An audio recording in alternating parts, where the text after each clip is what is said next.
Zany andray fitenenina manaraka zany zao dia ny filohan'ny anteniera-pirenena. Nous invitons maintenant Monsieur le Président de l'Assemblée nationale à prononcer son discours. Omenanao fitenenana tompoko.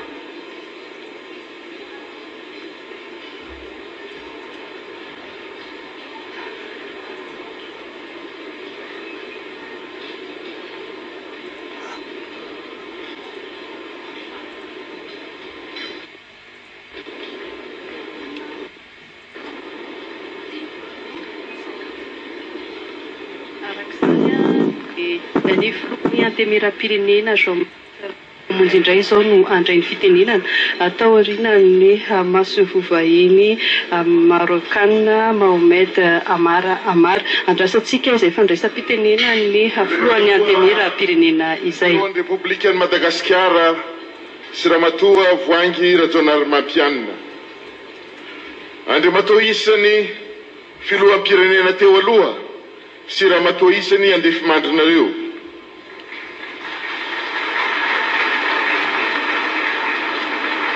Andriamatoa isany sy Ramatoa isany filohan'andrim-panjakana eto amin'ny Républicaine Madagascar sy ireo mpikambana ao aminy ary ianareo andefimandriny avy. Ramatoa sy Andriamatoa isany namana mpiara-mikambana ao amin'ny biro maharitsy ny antenera-pirenena ary ianareo solombavam-bahoaka namana.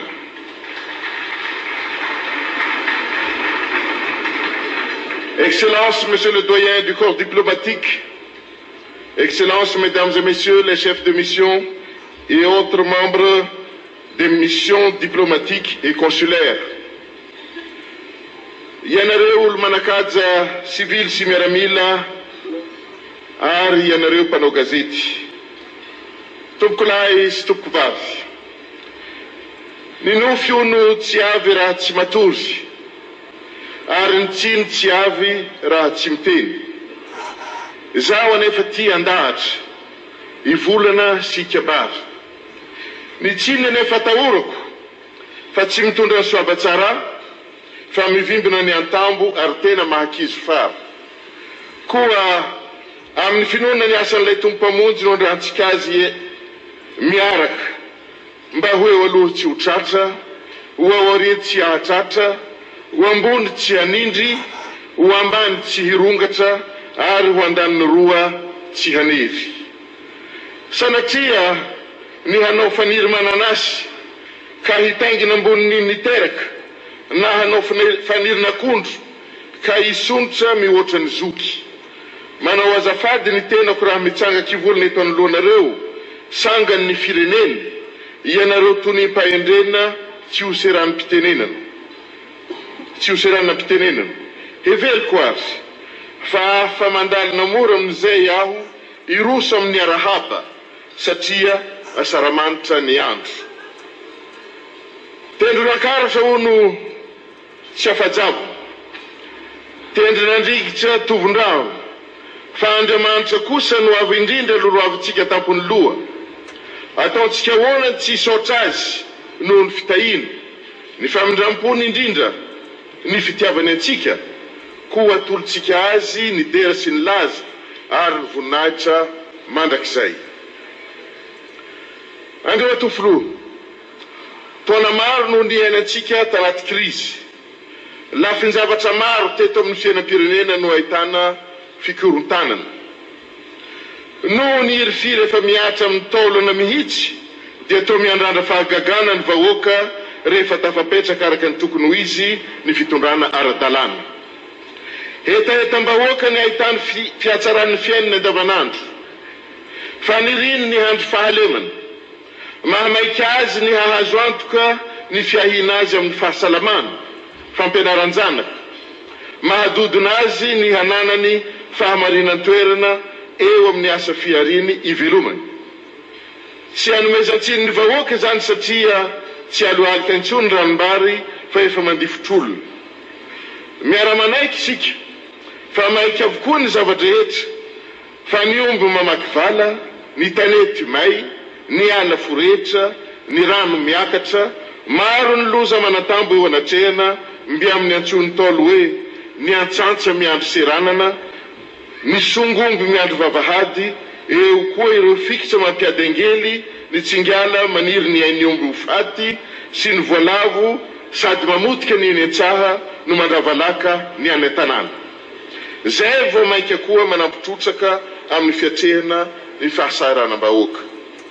Miara-manay koa nefa sika fa ny tany adina ono tsy omby ankarona avokoa, ny kitay no fakona tsy ho zaka indray pehezana, na te ahavoalanitra aza isika tsy afa-mitoraka mihoatra ny sandry, na maika avokoa aza ny zavadrehetra tsy voaenjika ibabay sy loavokotra.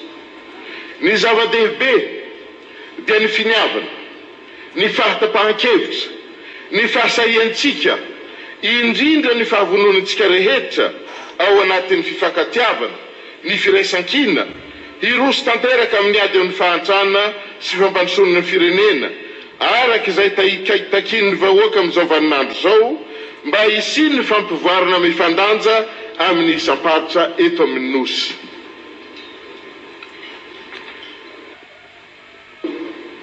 Fotoana fanararoatra zao amin'ny anaran'ny vahoaka malagasy manontolo amin'ny mahafilohan'ny anteny miaram-pirenena ny tenako izay solombavam-bahoaka raha teo, ny maneho fisaorana anao amin'ny ezaka rehetra izay nataonao nandritra izay herintaona izay efa manomboka hitamboka-tsoa tatoato.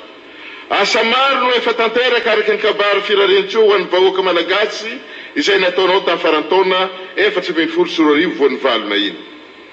Ny tao amin'ny anteny miaram-pirenena tsara nampahatsivana itony mba ho fantatry ny vahoaka fa ny fantohan'ny asa nandritra n'iny taona iny dia voalohany ny fametrahana ny fitsipika anaty sy fananganana ny rafitra rehetra takiny lalàna eo amin'ny fampandehanan-draharaha ao anatin'izany androm-panjakana izany, dia ny bureau maharitra, ny vondrona parlementera, ny voamera maharitra sy ny sisa. Faharoa, ny fanaovana ho laharam-pahamehana sy vaindohan-draharaha, ny fandiniana sy fandaniana ireo volavolan-dalàna fehizoro na tsotra izay takiny ny vaninandro, ilaina andrindrana sy anatsarana ny fiainam-bahoaka andavanandro. Maro tokoa izy ireny, ary noho ny ady hevitra mahavaivay amin'ny fandiniana sy famakafakana lalina dia voatery ary tena nilaina tokoa ny fanaovana fivoriana tsy ara-potoana mialoha ary indrindra anelanelany ireny fivoriana ara-potoana roa reny. Tsy hitanisy izy rehetra aho fa singaniko manokana dia ny lalàna fehizoro momba ny fitsinjaram-pahefana izay mampiseho sy manamafy ny fahavonona ny fitondram-panjakana hiroso amin'ny fitsinjaram-pahefana tena izy ka hitondra amin'ny fampandrosoana mirindra ny faritra tsirairay ka ho tafapaka amin'ny vahoaka. Ny lalàna momba ny haute cour de justice fahasahena lehibe izany ary marika lehibe maneho ny finiavantsika malagasy hiroso hatrany amin'ny fiainana ny tena demokrasia sy ny fiazahana hanao ity firenentsika ity ho tany tandalàna. Samba ny eo amin'ny tantaran'ny firenentsika ny isiny zany rafi-pitsarana manokana izany izay natao hitsara ireo mpitondra fanjakana ambony dia isika filohan'ny androm-panjakana isan-tsokajiny mba amin'ny mpikambana amin'ny gouvernemanta izany.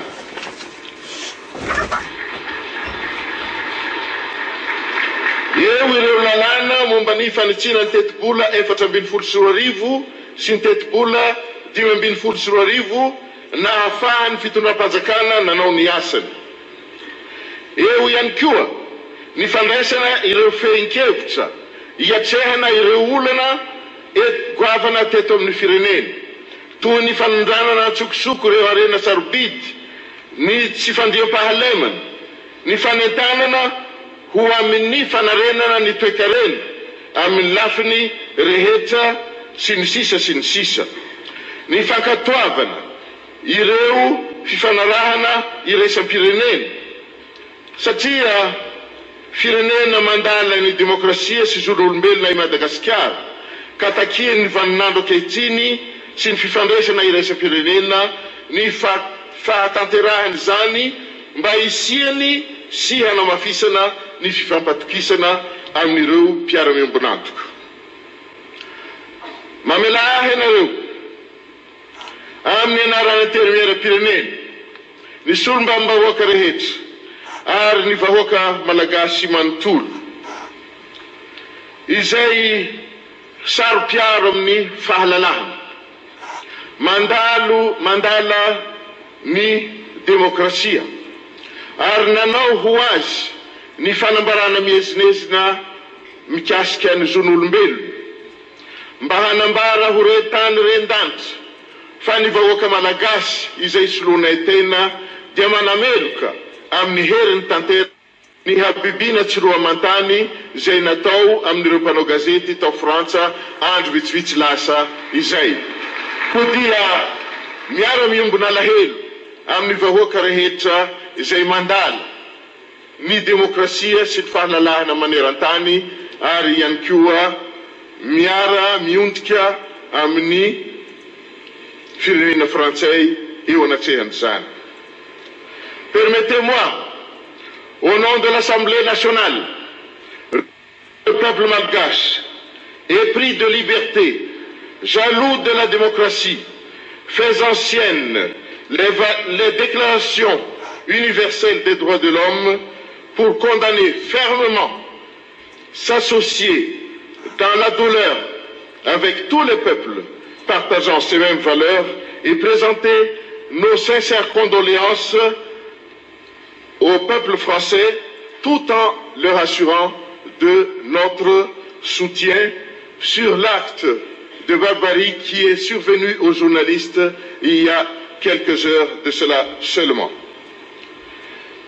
Marina fampanao lalàna ny solombavam-bahoaka kanefa koa tena manana anjara lehibe amin'ny fiaraha-mifarimbona amin'ny fampandrosoana ny firenena.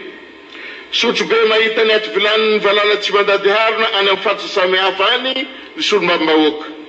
Hitanay ny vay maharary ny vody ahitrarivo. Miara-mikatsaka izay hasoa sy hatsara ny fiainam-bahoaka araka izay manandrify antsika isika. Izay fifarimborana izany no tena zava-dehibe ary antoko ny fahombiazantsika. Ny solombavam-bahoaka tsy hanao vaindrahalahy tsy mba marary kanefa koa olon-kandrandrona tsy azo anafenan-doha sola, tsy hanao lohabary mitahavady, ny hampandroso ny firenena no katsahany, tsy andrasa kitsoaka, ny ombitondro tsy andrasako omby loha. Raha vao misy teny maningana, tsy salasala zahay hanapaka ny mitsivaka, fa ny mandeha tokana sahalain'Andriamanitra, ny mandeha roa sahalain'olombelona, fa tsara ny roa noho ny iray, fa raha lavo misy mpanarina, raha mivoana misy mpananatra. Ny ateny miaram-pirenena dia ahitana solombavam-bahoaka avy amin'ny lafivalon'ny nosy ary avy amin'ny vondrona politika samihafa. Resy lahatra ny député rehetra fa ny fifahasamihafana dia fomba na fitaovana entina manatsara sy mampanakarena ny adiveritra eo amin'ny fandinihana ny volavola na tolo-dalàna. Resy lahatra ihany koa ny député fa ny firaisan-kina ihany no vahaolona mahomby iatrehana ny ady amin'ny fahantrana sy rosoana amin'ny fampandrosoana. Zay no mahatonga ireo lalàna mandalo amin'ny anteny miaram-pirenena amin'ny ankapobeny dia lany tsy misy mitsipaka. Takin'ny vaninandro amin'ny firenena voaka avy amin'ny krizy ny fahamarinan'ny toeran'ny fitondrana. Mikatsaka, mitandro ary mijoro hatrany ho tompon'antoka amin'izany fahamarinan'ny toeran'ny fitondrana izany ny anteny miaram-pirenena. Nous nous levons en tant que garant de la stabilité politique à Madagascar. Andeo atofilo, efa fanambina petsakao moa I fampiavanana io ka isoronanao satria tena miroso. Ny firaisan-kinantsika malagasy rehetra no andro sy fototra tsy azo idivirana azona manarina haingana ny firenentsika mba hisy ny fifanomezan-tanana amin'ny dinika sy azy rehetra izay atao ho an'ny tandrazana. Mampahery ianao amin'ny hanohizana ny ezaka izay natao fa soa ho an'ny firenena izany. Ao anatin'izany indrindra dia heverinay fa zava-dehibe ny fionana sy dinika izay ifanaovanareo filoham-pirenena teo aloha sy ny am-perinasa ary manana ny lanjany manokana ny fandraisanareo filoham-pirenena teo aloha amin'izao lanonana ankehitriny izao dia isorana nareo zany. Eo ihany koa mba hibanjinana ny hoavy ny firosoana avy hatrany amin'ny fitsinjaram-pahefana tena izy izay hitondra amin'ny fitsanjarana ara-drariny ny harem-pirenena sy fampandrosoana mirindra ny faritra rehetra sy ny sisa sy ny sisa. Sahia hatrany isika andinika sy amadibadika hamakafaka lalina arak'izay azo atao ireo lahadinika heverina fa manahirana indrindra les sujets tabou mba tsy hisiany krizy intsony dia hiroso ampahatoniana anaty firaisankina amin'ny fampandrosoana ny firenena. Manana anjara amin'izany ny ateny miara-pirenena ka hoy izahay amintsika mpiantsehatra rehetra raha vitanjahatra reny mihita aza safarina matsambo, raha vitandinika ny hiavana aza sarotina andahatra. Tsy mety ny miavon-tsahala fandrao tratry ny akory zao mbola be ny asa sy dingana miandry aleo vitena tsara ka tsy hanenena rapitso na afaka pitso. Andriamatofoloha, tompoko lahy sy tompoko vavy, migadina ity ny taona vaovao 2024 somebiseby ny ambany lanitra safononoka ny tontolo ankato sy ambodempona no maraina tsy mifampiarahaba antoandro mifandongilongy hariva tsy mba miresaka koa amin'izao asaramanitra izao dia fifaliana ho ahy Andriamatofoloha ary amin'ny anaran'ny vahoaka malagasy manontolo amin'ny mahafiloana teny miara-pirenena ahy andro mpanjakana misy ireo olona nofidiny vahoaka hitondra ny feony ny miarahabanao ray aman-dreny iombonan'ny firenena amin'izao taom-baovao izao. Tsy atao akaiky tsy tazy retondra avy-tsofina koa ianay ao ramatoa voangy rajaonarymampianina sy ny akonanao ka ho diso anjara amin'ny fiarabana izay atao. Miarahabanareo ihany koa zahay mahatratra izao taona vaovao izao. Tolorana ny arahaba ankafaliana toy izany koa isika rehetra manatrika itona sy ny vahoaka malagasy any amin'ny isa tokantrano any. Toy voangy mitobolamena ny arahaba sy ny firarentsoa ka raha misaraka tsy ampy horado. Koa tovanako amin'ny firarentsoa mahatretrika ny fiarabana natao teo. Ny hanananao fahasalamana tomombana lavitra ny rofy, ny hanananao saina matsilo sy feno fahendrena hatrany ahaiza mandanja ny atao sy hitsinjo ny lalakodiavina ason'ny firenena sy ny vahoaka malagasy, ny hanananao mandrakariva ny fanahy toeran'ny rariny sy andrian'ny hitsiny mandala ny fihavanana mahamalagasy atsika eo ambany fahasoavan'Andriamanitra. Izany tanisaina izany Andriamatofoloha no firarentsoa tononinay aminao. Maniry koa izahay raha maniry ho an'ny ankonanao fahatanjahana sy fahavitriana hatrany amin'ny fanohananao amin'ny andraikitra mavesitra iantsoroanao. Ho taona zina ny ity taona vaovao ity ka raha irongo dia harentsoa mananambiampy, raha ivimbina dia fahombiazana, raha isakelika dia fifaliana, raha iloloha dia fahasalamana, ahitany soa iadanany ambany lanitra. Ary ho antsika rehetra koa isika vory etony sy ny vahoaka malagasy manerina ny nosy sy any andafindrika any mba samy tsy ho diso anjara amin'ny fanambinana sy ny fahasoavan'Andriamanitra dia ho tanteraka amintsika tokoa ny teny pirarentsoa fanao ny taolo fahiny hoe sambasamba Andriamanitra Andriananahary ho arivo ahatratra taona mitsingeringerina atsika mianakavy. Andriamatofoloha voizo ny lakana fa eny aminao ny fivoy hadio ny tany fa maranitra ny angady, ny rano efa manonja ary ny tany mafy, ain'olona no mameno ny lakana ary kibo maro no mila ny vokatra ka mila nao toditra matsara sy havita arom-potoana ny asa tany tsy azo tsampina tsy ho voafitaky ny andro lava. Bona erezane à tous, samita in'Andriamanitra isika rehetra, makasitrika tompoko lahy, makatelina tompoko vavy. Misotro manantitra ny fangasitahana feno anao ihany koa Andriamatofoloha ny valitsongotsongo ny valim-pitimba afitia ingany lalanao lalamboango lalatatelika mandroso ianao iravaka mamo mivirina ianao ivinkarina hitoetra ianao ampoko ny so. Miraso anao zay toko ary dia hitoetra amintsika rehetra ihany koa zany firaritso zany